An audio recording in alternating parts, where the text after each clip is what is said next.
ये तो आधे घंटे से कम का वक्त बचा है संसद की कार्रवाई शुरू होने के लिए और उससे पहले संसद भवन से तस्वीरें लगातार आनी शुरू हो चुकी हैं। हर किसी की नजर अब संसद भवन पर है, राज्यसभा में है, जहां पर अब से कुछ ही देर बाद गृह मंत्री अमित शाह बयान देंगे। लेकिन उससे पहले आपको बता दें, संसदीय कार्य मंत्री के साथ बैठक कर रहे हैं गृह मंत्री अमित शाह। फ्लोर मैनेजमेंट अपने आप में एक बड़ी चुनौती होती है, एक बड़ी समस्या होती है ऐसे मुद्दों पर, लिहाजा किस तरीके से स्थिति रहनी है राज्यसभा की और जब लोकसभा में बयान देंगे तब लोकसभा में कैसे सुनिश्चित किया जाए कि तमाम भारतीय जनता पार्टी के सांसद मौजूद रहेंगे गृह मंत्री अमित शाह के बयान के वक्त। इसको लेकर रणनीति बनाई जा रही है संसदीय कार्य मंत्री के साथ एक महत्वपूर्ण बैठक के जरिए। तस्वीरें आप देख रहे हैं संसद भवन परिसर की, गृह मंत्री अमित शाह के साथ संसदीय कार्य मंत्री भी नजर आ रहे हैं। एक हल्की सी मुस्कुराहट है चेहरे पे, पूरा देश जो है इस वक्त टकटकी लगाए बैठा है कि कश्मीर में क्या होगा। अमित शाह बहुत ही सधे हुए तरीके से आते हैं, हल्की सी मुस्कुराहट है, हाथ जोड़कर मीडिया कर्मियों से बिना कुछ कहे चले जाते हैं।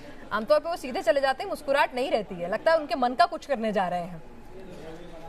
एनके सिंह जी, सर आप तो लगातार राजनीति संसद सब देखते रहे, कवर करते रहे, इस तस्वीर का कुछ मतलब है क्या? तो ये जल्दबाजी होगी? सीधे चले जाते हैं नहीं, वो ये जानते हैं कि देखो किस तरह से इनको गेस करने के लिए पिछले 15-20 दिन से छोड़ दिया है और इनको कुछ भी पता नहीं लग पा रहा है। और ये खुशी होती है, खास करके बीजेपी की सरकार जब से आई है तब से मीडिया के सारे विंडोज को ब्लॉक कर दिया है।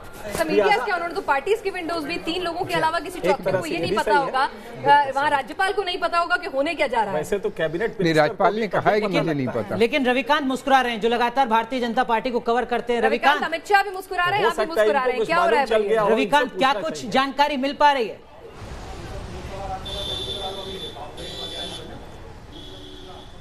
देखिए, जम्मू कश्मीर को लेकर जो सरकार करने जा रही है, ऑफ रिकॉर्ड जब भी गृह मंत्री से मुलाकात हुई उन्होंने कहा कि मेरा ये मानना है कि कश्मीर मसले को हम सुलझा सकते हैं और उसके लिए एक पॉलिटिकल विल पावर की ज़रूरत होती है और वो विल पावर जो है मौजूदा सरकार में है।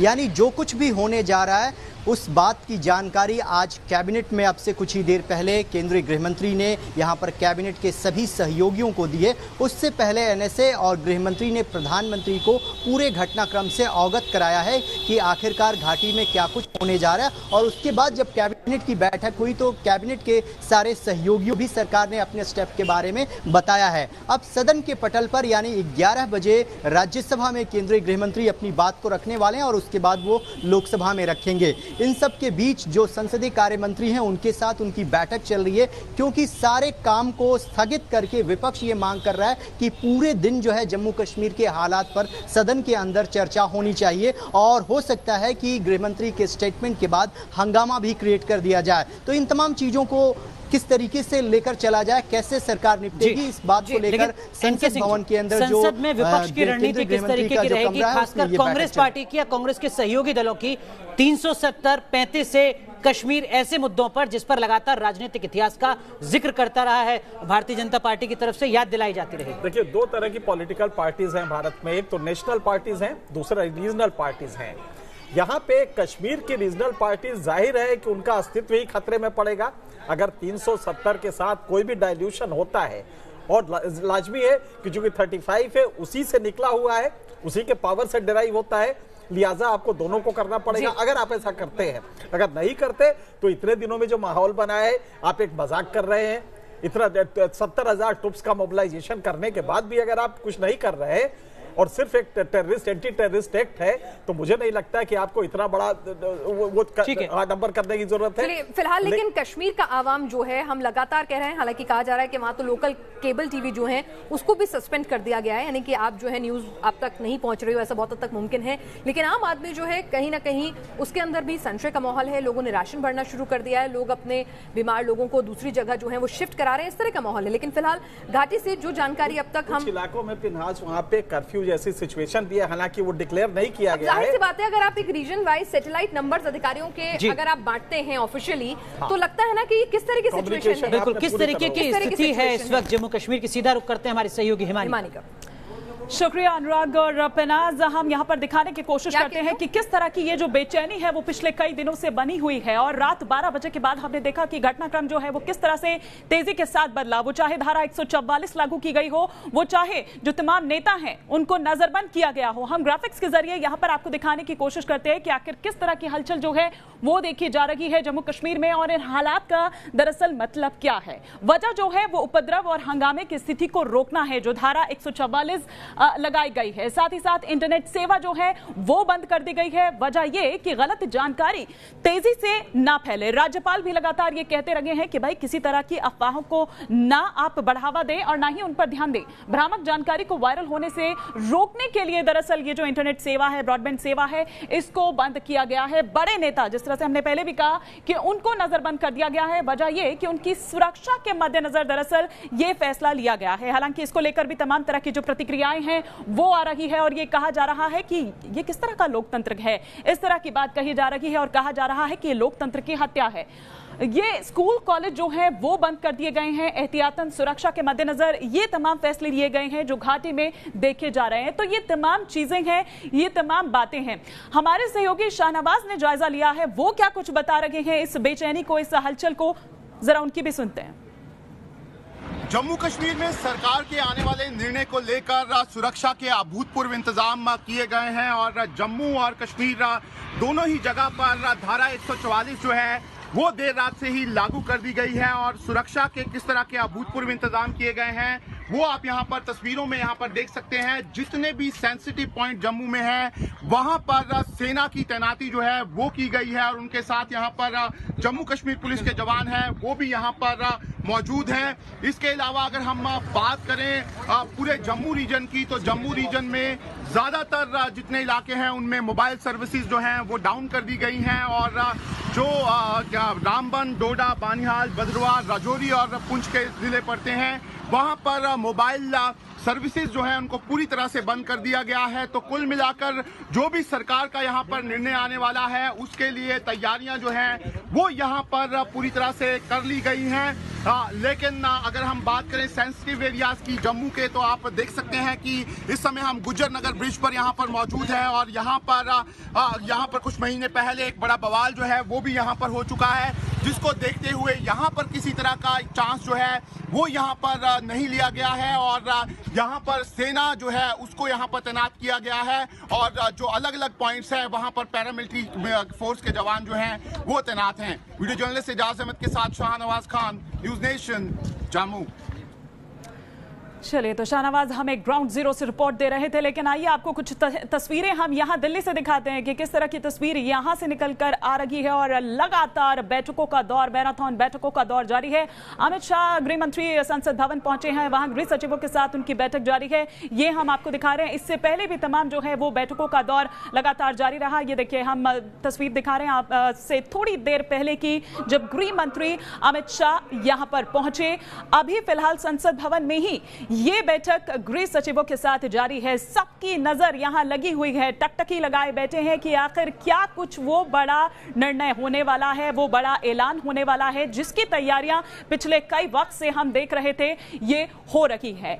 और ये तस्वीरें देखिए हम दिखा रहे हैं, क्या आज कश्मीर का इतिहास बदल जाएगा? इस तरह की तस्वीरें भी या बातें जो हैं वो हो रही है। हालांकि इस तरह की जो बातें हैं वो तो पिछले कई वक्त से तभी हो रही है जब हम देख रहे थे कि लगातार जो चीजें हैं, एक्टिविटीज है वहां पर हो रही है। और ये एक्टिविटीज तभी हुई थी जब गृह मंत्री अमित शाह ने वहां का दौरा किया था, एनएसए अजीत डोभाल ने वहां का दौरा किया था।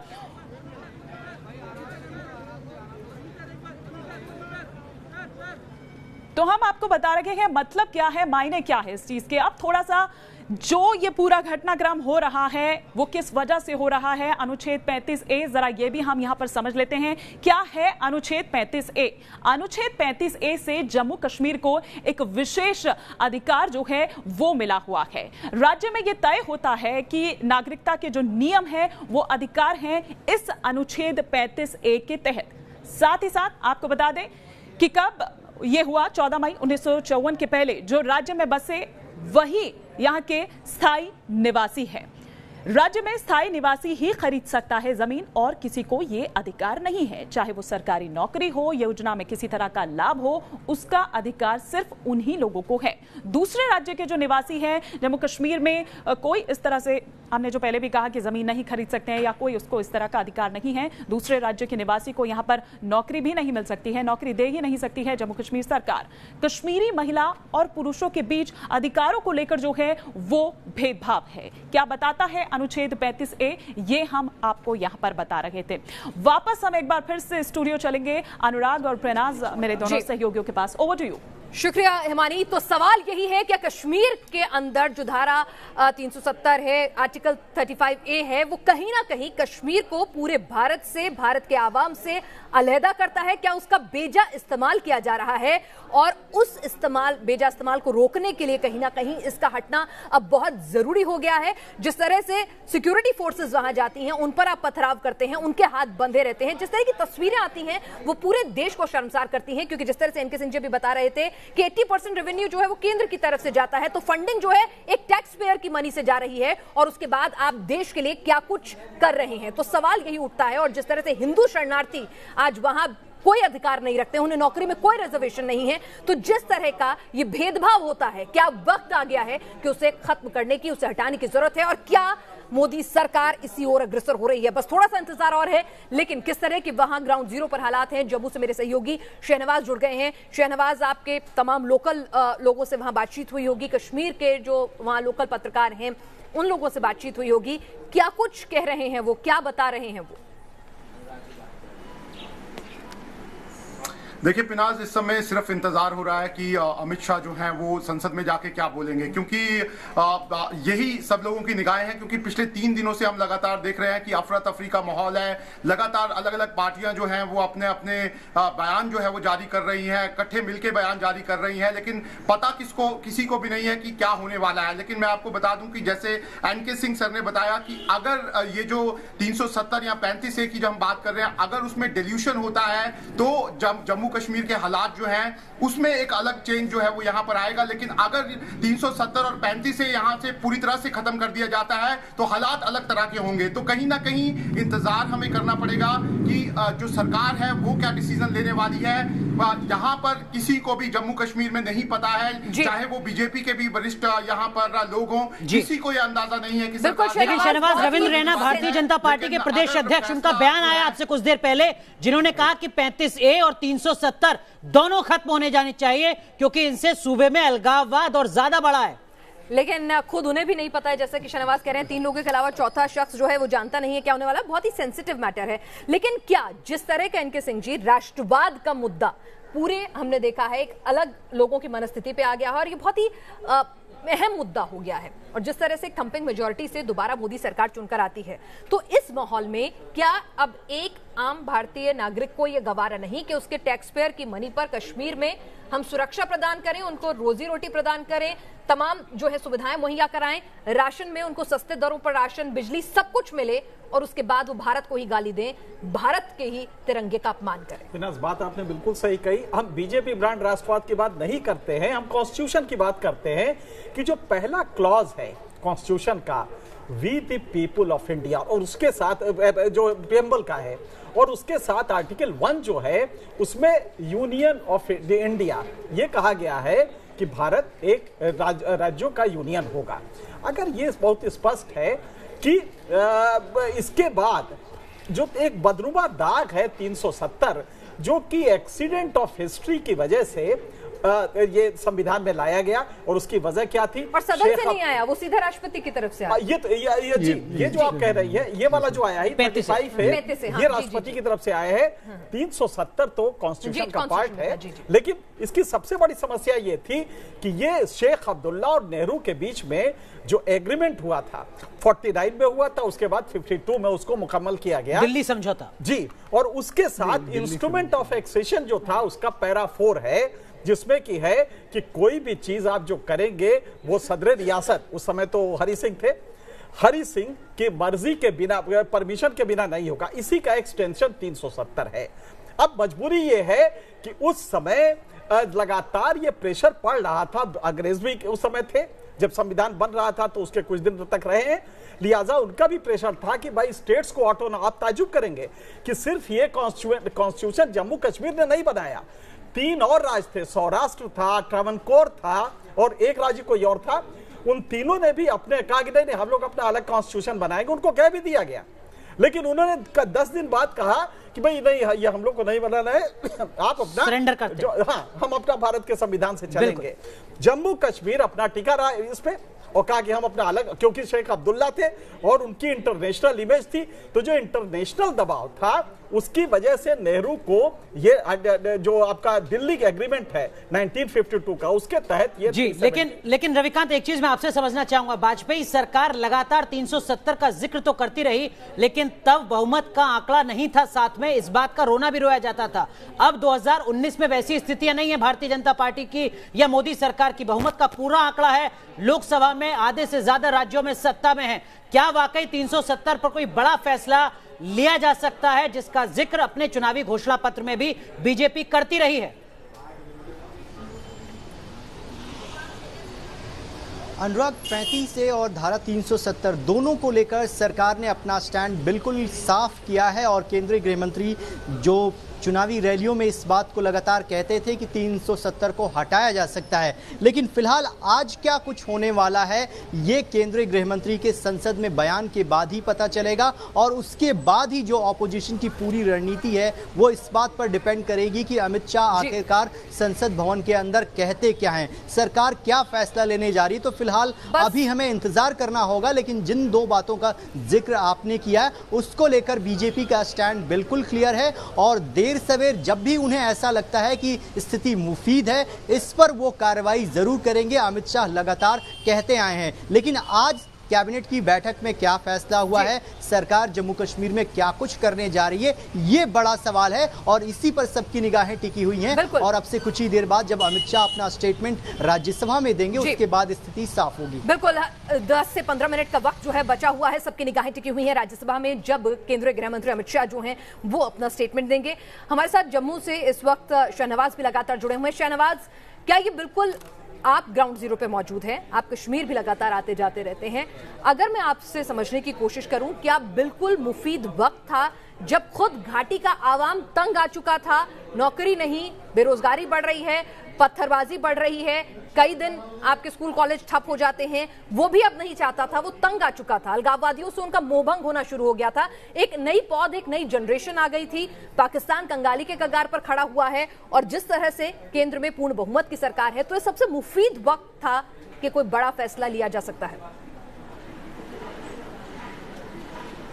देखिए पिनाज, बिल्कुल, क्योंकि अगर जो भी हमारी घाटी में भी जो आम लोग जो थे वो उनका एक सोच बिल्कुल अलग थी, लेकिन जिस तरह से अलगाववादी और जो पॉलिटिकल पार्टीज हैं वो वहां पर राजनीति कर रही थी, वो एक अलग मैसेज जो है वो अलग अलग जगह पर यहां पर दे रही थी। लेकिन सरकार ने एक बड़ा फैसला अगर लिया है तो कहीं ना कहीं इससे रिलीफ जो है वो यहां पर लोगों को जरूर मिलेगा। लेकिन कोशिश जो अलगाववादी ताकतें हैं और साथ ही जो यहाँ पर पॉलिटिकल पार्टीज हैं वो कोशिश जरूर करेंगी कि अगर इस तरह का कोई फैसला आता है तो इसके बाद उसका रिएक्शन जो है वो यहाँ पर स्टेट में हो। लेकिन फिलहाल अगर हम बात करें तो सुरक्षा के बहुत कड़े इंतजाम जो हैं वो यहाँ पर किए गए हैं और ऐसा लग नहीं रहा है कि कोई भी कोशिश जो है उसको सरकार यहाँ पर कामयाब होने देगी। लेकिन सबसे बड़ी परेशानी जो मैं पिनाज आपको बता दूं वो ये है कि अगर किसी तरह का भी फैसला अगर सरकार यहाँ लेती है तो पाकिस्तान से किस तरह का रिएक्शन आता है, पाकिस्तान बॉर्डर पे किस तरह का रिएक्शन करता है, वो एक बड़ा सवाल यहां पर है। और दूसरी बात यह है कि सेना जो है वो पूरी तरह से तैयार है, ये मैं आपको बता दूं, और सेना ने पूरे के पूरे बॉर्डर को यहां पर सील करके रखा हुआ है।